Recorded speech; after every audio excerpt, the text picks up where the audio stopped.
Welcome. Today I will be reviewing Waec Literature in English past questions drawn from 2022. So I think you should get your copy of Waec Literature past questions 2022 and join me in a discussion.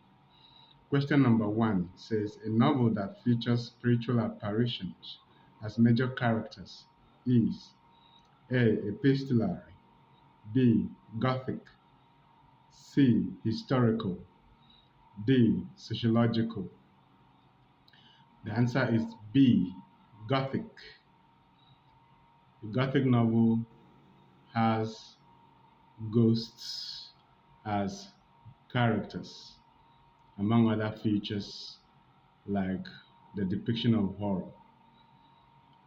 The option A is not correct. Epistolary refers to a style of writing that draws from the later format.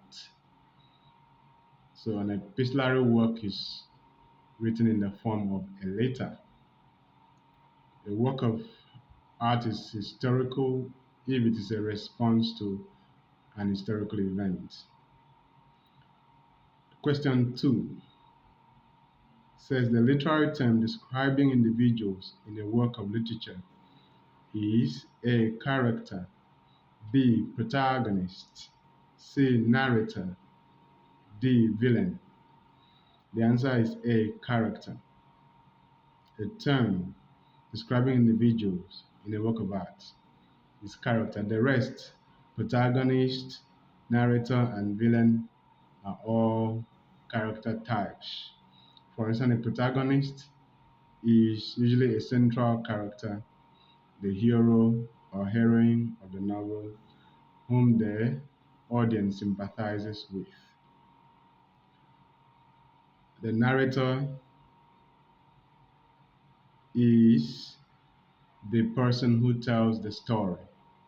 Sometimes the way it is mentioned here means that the narrator is also one of the characters. For instance, if the novel, if the story is told from the first person narrative point of view. And then you have the villain. The villain is the evil character in a literary work. Question 3.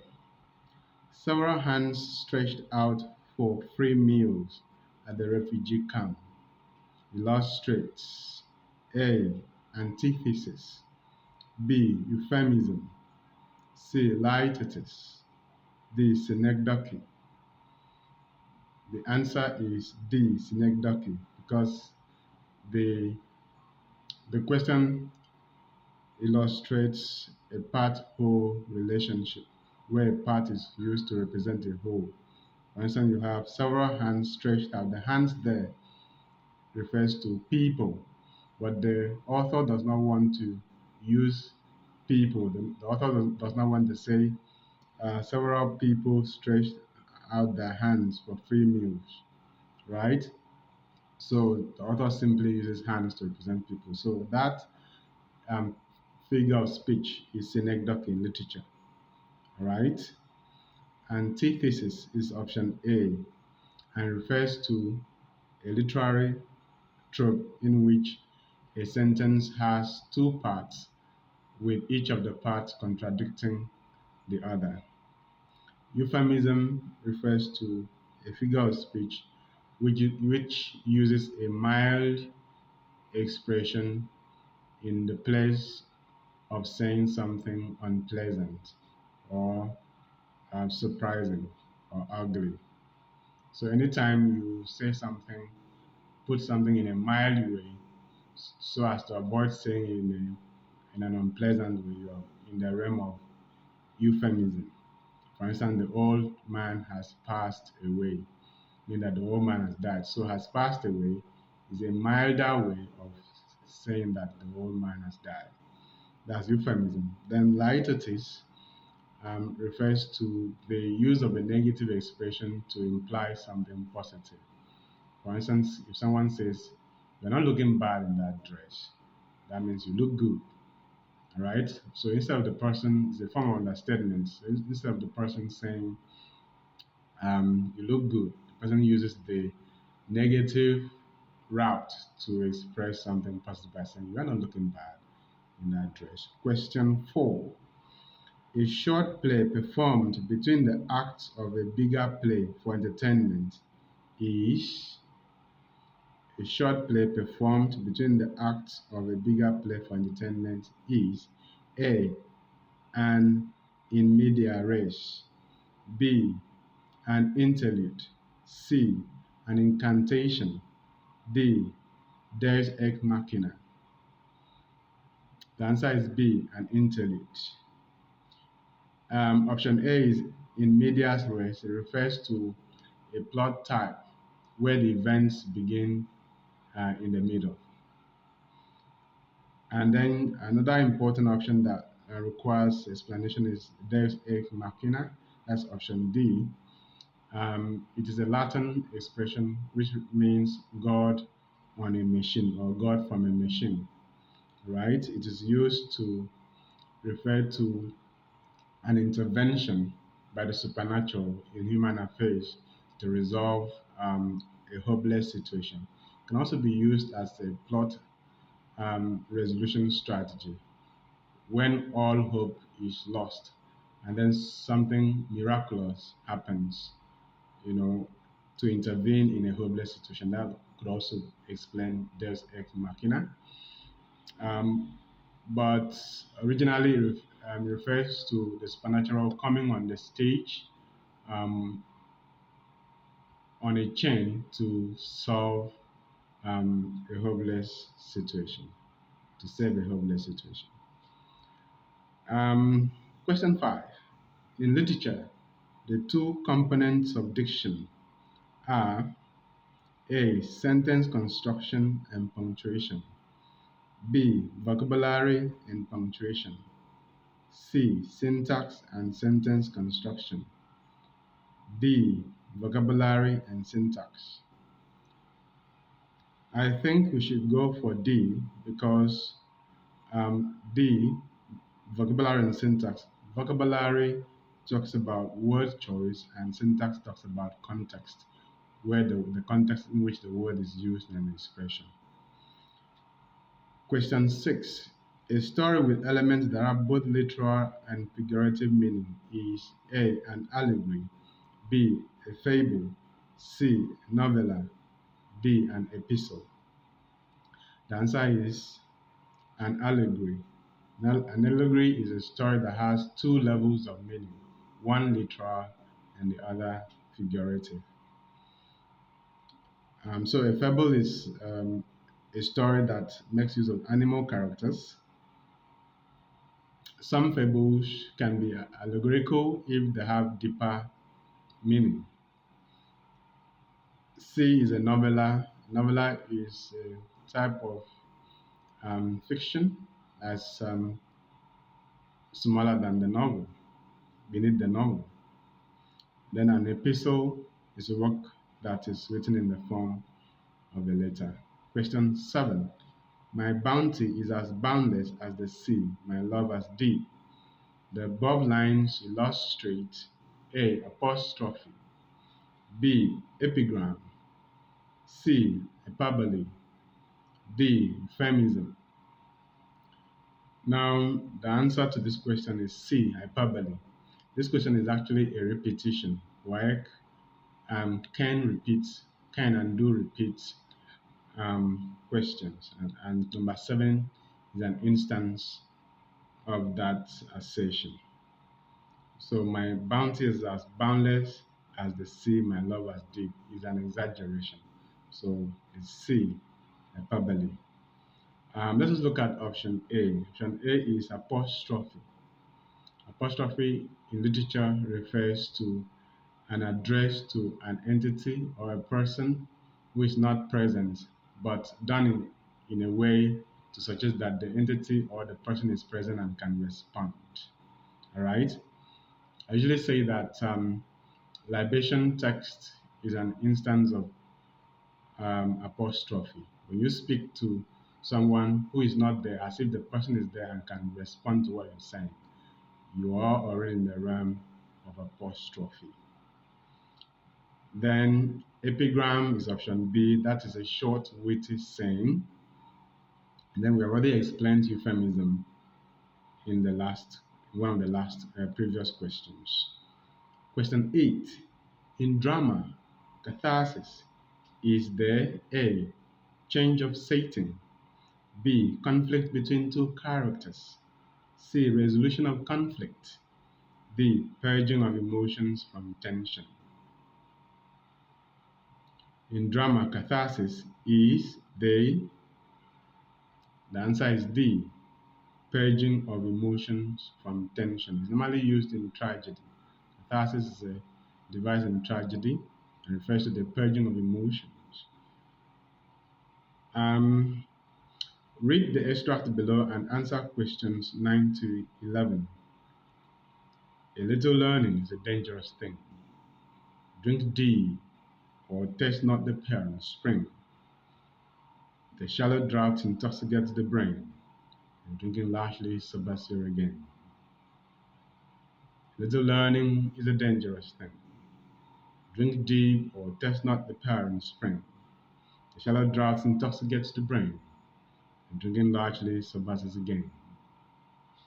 So the poem is A. Allegoric, B. Didactic, C. Metaphorical, D. Romantic. So option A and option B do compete in this question 9, but the dominant feature in the poem suggests that the answer is allegoric because from the second line to the end, the poem has two levels of meaning. All right, so I'll go for allegoric. So A is the answer. Question 10. The tone of the poet is jocular, harsh, mournful, somber. I think it's jocular. Jocular because it is playful. Lines 3 and 4 illustrate. Line 3 says, the shallow draughts intoxicates the brain, and drinking largely sobers you again. So the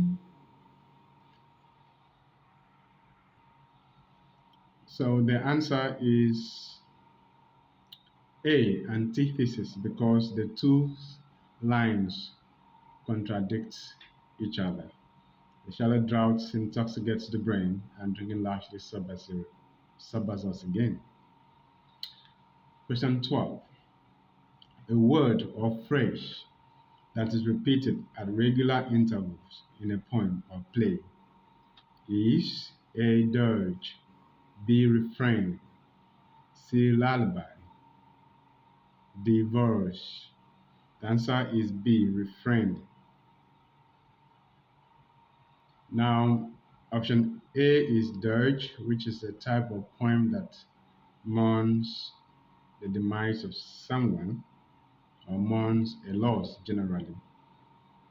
And then option C is lullaby, which is a type of poem or a song that helps to put someone to sleep, especially a baby to sleep. Verse is a term, option D is verse, is a term that's normally used to refer to poetry generally.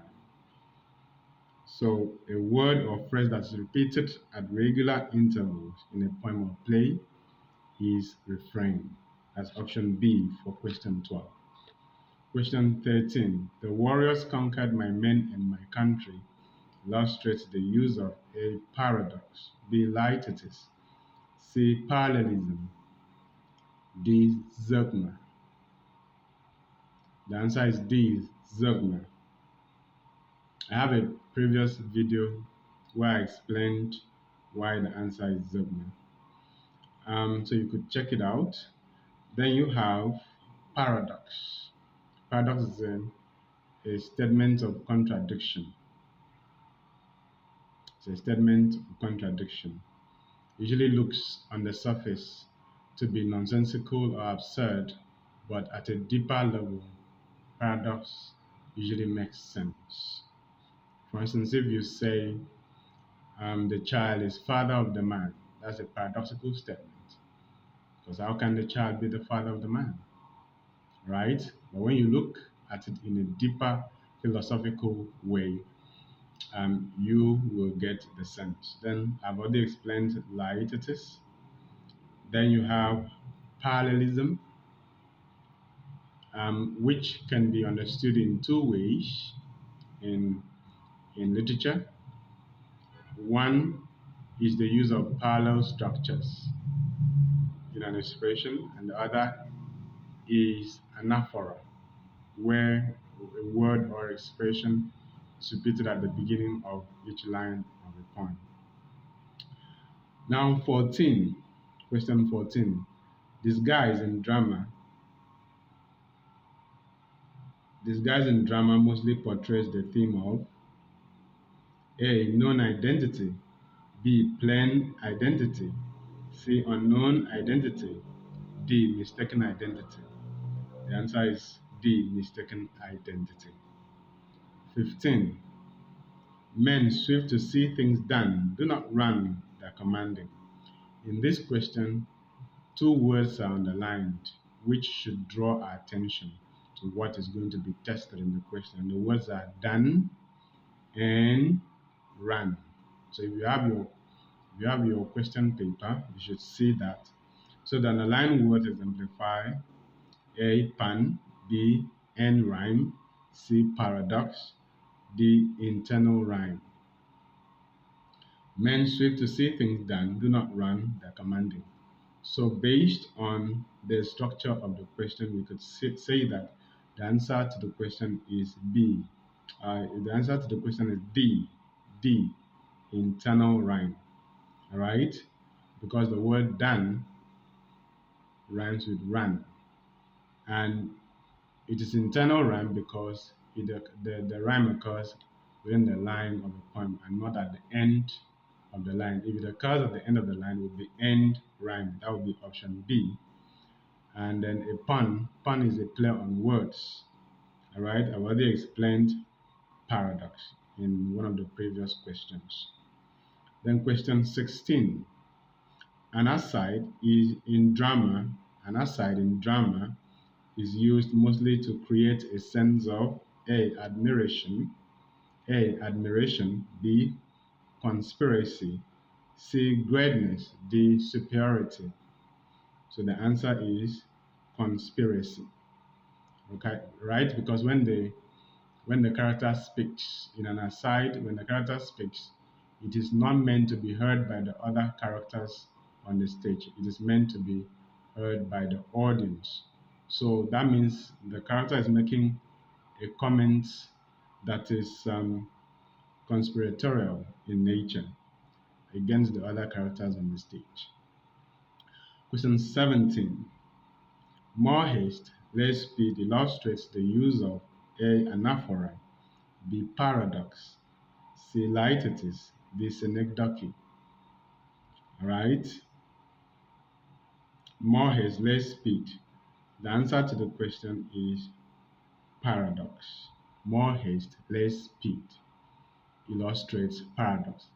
Like the faster you run, the slower you go. So it doesn't make sense at the surface level until you look at it philosophically or deeply before you get the sense in that kind of expression. So that makes it paradox. All right. Now, question 18. We have an excerpt to answer question 18, and the excerpt says, poetry gets bored of being alone. It wants to go outdoors to chew the winds. Now, question 18 says, the mental picture evoked in the above lines is that of A, smell and touch, B, sight and hearing, C, taste and touch, D, sight and taste. So we look at the question. The words in the question will guide us to the answer. So poetry is personified here, so it suggests sight, visual imagery, gets bored of being alone, it wants to go outdoors. Outdoors gives us a sense of Vision, visual imagery again. So sight is there again. To chew, the wind. Chew here gives us a sense of taste. All right. And the wind gives us a sense of touch. All right. And a bit of hearing. So I think that the answer to the question should be D, sight and test. Sight and test. So we go for sight and test because of the sight is very obvious, and then we take chew for test. All right.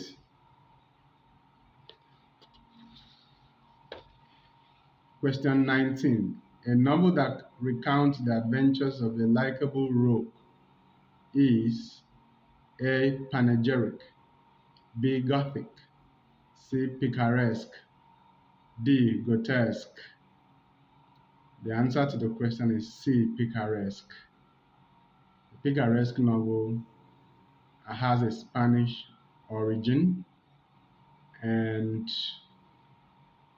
it refers to an adventure novel whose hero is known as a picaro, which means a rogue or highwayman. He roams or wanders all over the place, getting himself into trouble and surviving by his wit. So that's a picaresque novel. So a novel that recounts the adventures of a likable rogue is a picaresque novel. We already explained Gothic novel. Panegyric is not a novel, it's rather a poem of praise, a poem of eulogy, usually found in palaces of kings. Question 20 says, that is our final question for this particular presentation. At the fall of the house, the widow lost her husband, a sewing machine, and earrings. Illustrates A. Bathos, B. Epigram, C. Pathos, D. Oxymoron. I take the question again. At the fall of the house, the widow lost her husband, a sewing machine, and her earrings. Illustrates what?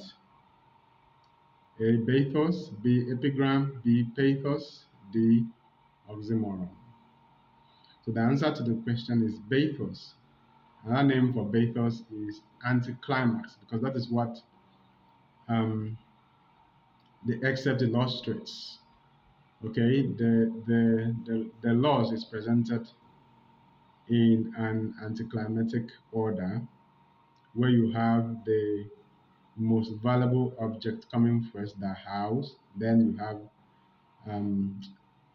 sorry, the husband is the most valuable object of loss.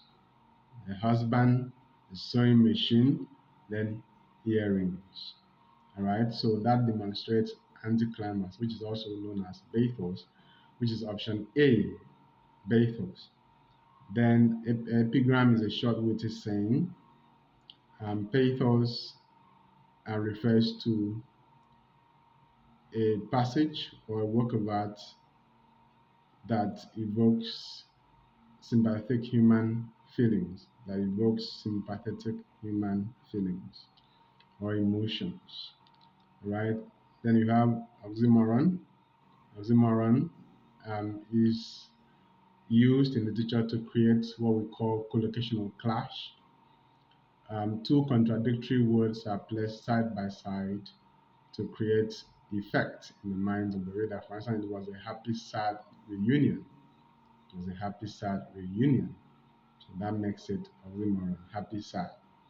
All right. So in another video, I will attempt the unseen prose and poetry. For now, this is where we bring our class to an end. Stay blessed and stay happy as you study literature. Bye.